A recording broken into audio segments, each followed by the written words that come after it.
O assunto da semana é, evidentemente,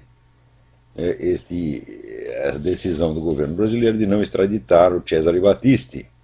A decisão que era absolutamente inevitável, segundo pelo meu entendimento da coisa. O Lula estava só enrolando para fazer isso bem no finzinho do mandato. Que no Brasil, antigamente, tinha aquele dito racista de que preto, se não caga na entrada, caga na saída. Que preto uma pinóia, meu filho? É brasileiro, brasileiro. Pode ser descendente do que seja, africano, japonês, alemão, polonês. Virou brasileiro, o sujeito aprende a fazer direitinho. E o Lula mostrou, né? Esperou para fazer a cagada final no finzinho do mandato.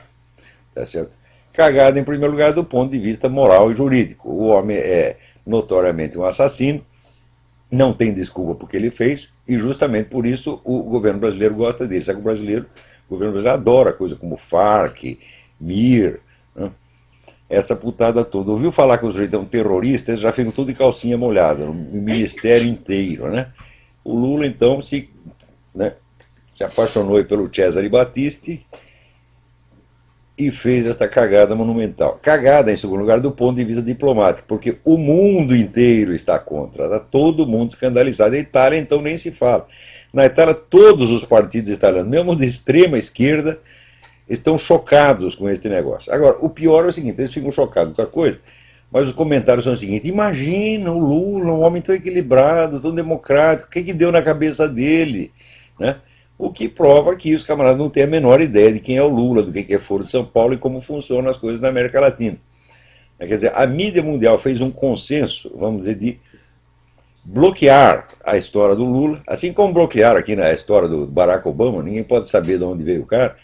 Do Lula nada se pode saber, somente aquela imagem publicitária que se criou. Quer dizer, os fatos são todos bloqueados. E quando vaza um que não tem como esconder, né, daí o pessoal enquadra isso sempre na referência errada.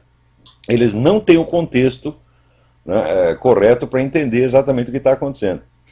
Esta decisão contra o Cesare Battisti faz parte, vamos dizer, de uma estratégia de apoio sistemático ao terrorismo e presta atenção, e também ao narcotráfico. Vocês lembram outro dia que prenderam a concorrente da Farc, né? Eles vão lá, prendem aqueles bandidinhos pequenos que fazem concorrente para a Farc e deixam o campo livre para as Farc. Das Farc nunca ninguém é preso. Quando é preso, todo mundo se mobiliza para libertar imediatamente. E se chegar qualquer camarada ligado à rede terrorista internacional, o governo brasileiro vai se apressar para proteger. É uma coisa de uma constância, é de uma coerência, de uma lógica tão evidente, né, que o sujeito só não percebe, né, por causa daquele negócio que falava o Gilberto Amado. Cada vez que ele via um brasileiro capaz de juntar causa e consequência, ele tinha um orgasmo. Isso quer dizer que o Gilberto Amado viveu num estado de privação ascética, né, admirável, uma vida franciscana. Jamais teve um orgasmo na vida, né? E eu também, é que eu não adotei, graças a Deus, não adotei este critério, né? Eu não condiciono orgasmos a esta coisa impossível, tá certo? Eu já sei que os caras nunca vão entender nada mesmo, né? Que você dá uma conta de 2 mais 2, o sujeito leva 35 anos para completar, né? E os fatos, então você empina um fato, 2 fatos, 3 fatos, 4 fatos, 5 fatos, 5 mil fatos. Os caras não tiram conclusão nenhuma. No caso brasileiro, não tem desculpa. Por quê? O pessoal sabe do Foro de São Paulo, já foi aí anunciado, eu estou falando disso faz 15 anos. Né? O próprio Foro de São Paulo já se manifestou publicamente. O Lula fez 2 discursos contando tudo o que se faz no Foro de São Paulo, inclusive sem o menor temor de ser cobrado, de ser acusado por isso. Não, falou tranquilamente. Né?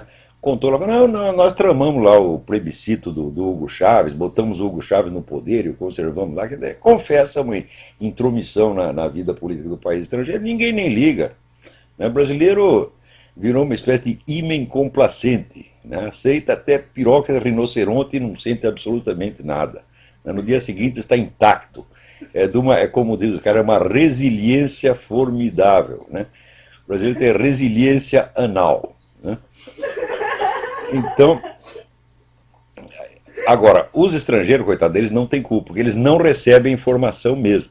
Por quê? É evidente. Sabe o que é correspondente estrangeiro? Correspondente estrangeiro é o sujeito que dorme até 2 horas da tarde, né? Ele acorda, lê 1 ou 2 jornais locais, faz um resuminho e manda para a redação. É isso que eles fazem. Então, os correspondentes da Itália, da Alemanha, da Inglaterra, no Brasil, o que eles fazem é isso, né?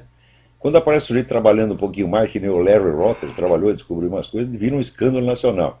Ele descobriu que o presidente bebia. Tá, também descobriu depois que o Leonel Brizola, veja, o Leonel Brizola escreveu um artigo a respeito na Veja.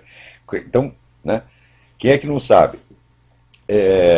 Mas esse negócio de Foro de São Paulo, ninguém está informando o mundo. Quer dizer, há realmente um bloqueio.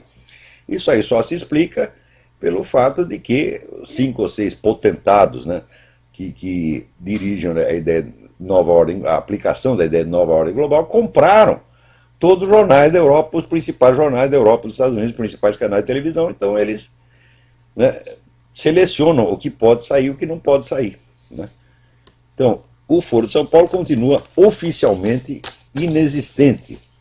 E o Lula, né, é uma espécie de. É um Fernando Henrique Cardoso de barba, de acordo com o entendimento deles, né?